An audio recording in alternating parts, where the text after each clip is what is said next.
Bonjour à tous, dans cette opportunité, on va faire un petit exemple. Tracer la fugacité et les coefficients de fugacité de l'eau à 300 degrés en fonction de la pression pour des baisses pression jusqu'à 11 pascal. C'est sûr que quand on parle ici de baisse pression, ça c'est très relatif. Donc dans notre cas, on va choisir cette pression baisse en fonction de notre donnée, comme on l'a déjà fait dans le cours. On va commencer comme d'habitude pour essayer de comprendre qu'est-ce qu'on va faire, mais de façon graphique. Je toujours donne comme conseil de faire une graphique pression, volume spécifique, pression enthalpie, ça dépend de ce qu'on va faire. Alors, étant donné qu'on va calculer la fugacité, et la fugacité va dépendre du volume, donc on va faire un diagramme pression-volume. On a notre deux axes, l'axe de pression et l'axe de volume spécifique. En fait, c'est le volume molaire selon la nomenclature de Sandler. Dans ce cas-là, donc la première chose qu'on va voir, on va placer notre beau cloche qui divise l'état liquide et l'état gaz et on va tracer notre isotherme à 300 degrés. Ici, je ne sais pas si vous êtes capable de bien apprécier la couleur, mais on a l'isotherme de 300 degrés.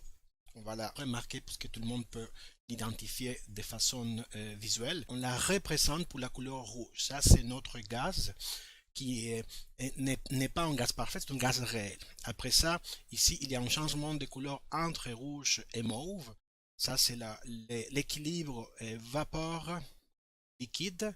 Et ici, on a notre belle courbe qui est une belle couleur mauve qui va représenter notre état liquide. Alors ici, on peut voir que l'isotherme n'est pas complètement vertical. Il y a une grande pente. Les comportements typiques d'une liquide incompressible. Cet isotherme-là représente l'isotherme réel. On le représente par Madame Terreur et notre état liquide, on va le représenter par Monsieur Têtu. On peut maintenant identifier chacun des états, ça veut dire l'état de liquide saturé. Voici les volumes de liquide saturé. Et on a aussi la vapeur saturée, l'état qu'on cherche. Cette ligne horizontale va représenter l'isotherme dans la pression de saturation. Ça veut dire que cette valeur-là correspond à la pression de saturation. Alors, selon les tables de vapeur, la pression de saturation de l'eau à cette température-là, c'est 8,58 mégapascal. Il nous demande de calculer tout cela, la fugacité et les coefficients de fugacité, jusqu'à la pression de 11 kPa. Donc, disons que par l'échelle, on est à peu près dans cette range-là, dans cet intervalle. Donc, on va des pressions très basses jusqu'à la pression de 11 mégapascal. Et on va comparer avec notre état de référence, que c'est le gaz parfait. Donc, on va tracer l'isotherme de gaz parfait, sans que va faire à peu près cette allure. Donc ici, ça c'est notre isotherme de gaz parfait. Donc on va placer le monsieur parfait qui est bien content, qui est bien tranquille, il n'est pas dérangé. Donc voilà son isotherme. Et ça correspond ici le volume idéal, ça c'est le volume molaire idéal dans l'état de saturation, mais comme s'il était un gaz parfait. Cette représentation graphique va nous aider à bien comprendre qu'est-ce qu'on va faire. On va essayer de décortiquer le problème. Il faut toujours remarquer, c'est pour cela que j'aime beaucoup faire tout le temps des graphiques, parce que la graphique nous fait comprendre les choses qui parfois numériquement, c'est pas très descriptif. Ici, on peut se rendre compte que quand la pression diminue, quand on a des pressions, des petites pressions, des basses pressions, on se rend compte que l'isotherme des gaz parfaits va être superposé sur l'isotherme réel. Il doit avoir une valeur de pression où on peut dire que les deux courbes sont les mêmes. Ça veut dire qu'ils vont avoir la même énergie de Gibbs, toutes les propriétés vont être les mêmes parce que le gaz, Madame Terreur, va s'approcher à Monsieur Parfait. Si on fait une petite abstraction ici, ça va être autour de ce point-là. Cet état-là, on va le choisir. L'état où les deux courbes vont se superposer, c'est sûr que c'est très relatif.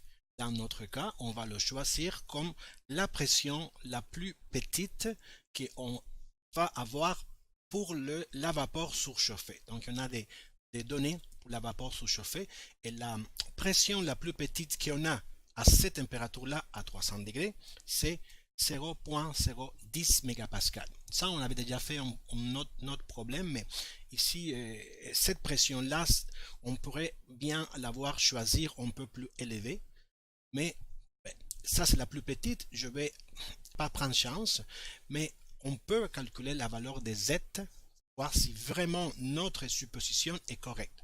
Moi, je suis sûr que c'est correct. On va peut-être dans l'application numérique, on va faire cette calcul-là pour vérifier que vraiment ce calcul qu'on vient de faire, cette approximation qu'on vient de faire, c'est bien correct. Pour continuer avec notre problème, on va diviser ça en deux cas. Ça veut dire en deux parties, parce qu'ici, on voit bien qu'on a deux zones. On a une partie où quand on va calculer la fugacité à partir des pressions très petites, des pressions de baisse pression.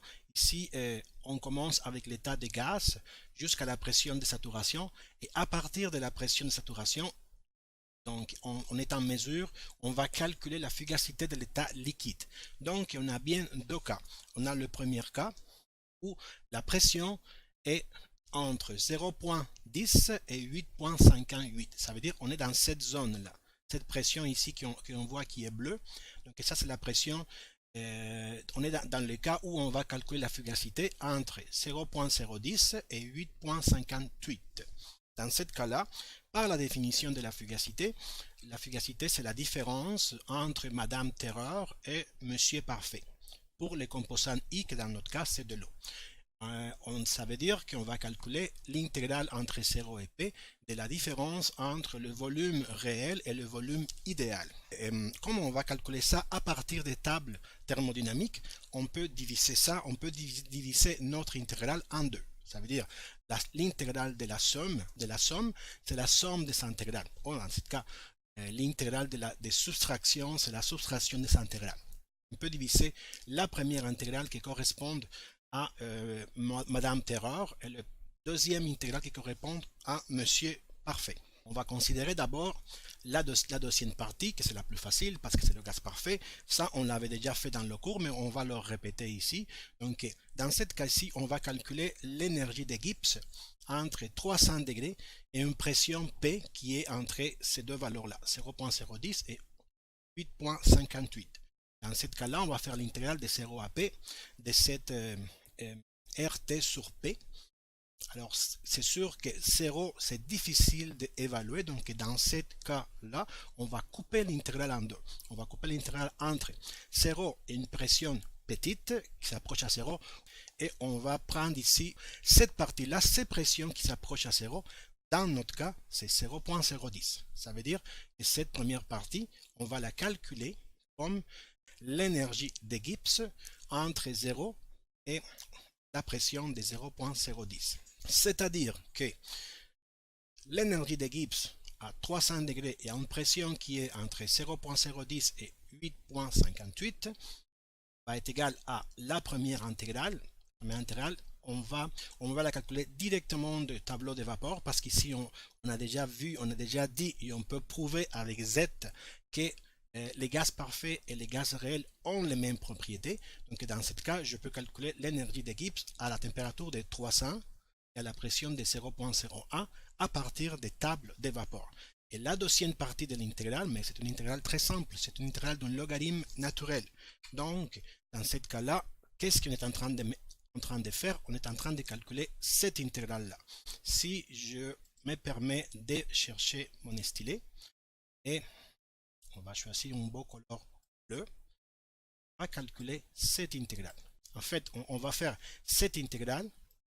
Cette partie qui est ici, que je viens de souligner, c'est la deuxième partie de l'intégrale. La première partie de l'intégrale, ça va être ça. Cette deuxième partie ici, va jusqu'à 0. Et cette partie-là, on n'a pas besoin de la calculer. On va la extraire des valeurs des propriétés thermodynamiques. Finalement, si on décortique ça, l'énergie de Gibbs entre 0,010 et 8,58, ça va être égal à l'énergie de Gibbs dans 0.010 plus cette partie-là qui représente la variation de la énergie entre 0.01 et P. En résumé, on va calculer l'énergie de Gibbs de gaz parfait, de monsieur parfait, c'est tout cette intégrale-là au complet, comme une première partie de H moins T fois S à 300 comme température et à la pression de 0.01 mégapascal. Donc ici, H et S, on va l'extraire à cette condition-là de tableau de vapeur. Et cette partie, on peut la calculer. Donc ici, on est en mesure de calculer la première partie de l'intégrale. Dans les prochains diapos, on continue. On est en train de calculer donc la fugacité dans la phase de gaz. Mais maintenant, on va considérer la première partie. Avec la pression entre 0.010 et 8.58, on va calculer cette intégrale-là. Donc cette intégrale-là, que c'est l'énergie de Gibbs à 300 degrés et en pression P qui est placée ici. Et c'est l'intégrale de 0 à P de volume spécifique, mais on n'a pas besoin de faire l'intégrale parce qu'on a les valeurs de la table des vapeurs. Si on veut voir ça de façon graphique, on va, si je vais chercher ici mon stylet, on va chercher une couleur rouge, on va calculer cette intégrale-là, toute l'intégrale au complet. On calcule tout ça, donc ici, l'intégrale jusqu'à cette valeur de pression P et va être égale à l'enthalpie moins la température fois l'entropie, tout ça à température de 300 et à la pression qui va être entre 0.010 et 8.58. Comme petit résumé, la fugacité de l'eau dans l'état de vapeur, ça va être la pression P qui va être entre 0.010 et 8.58.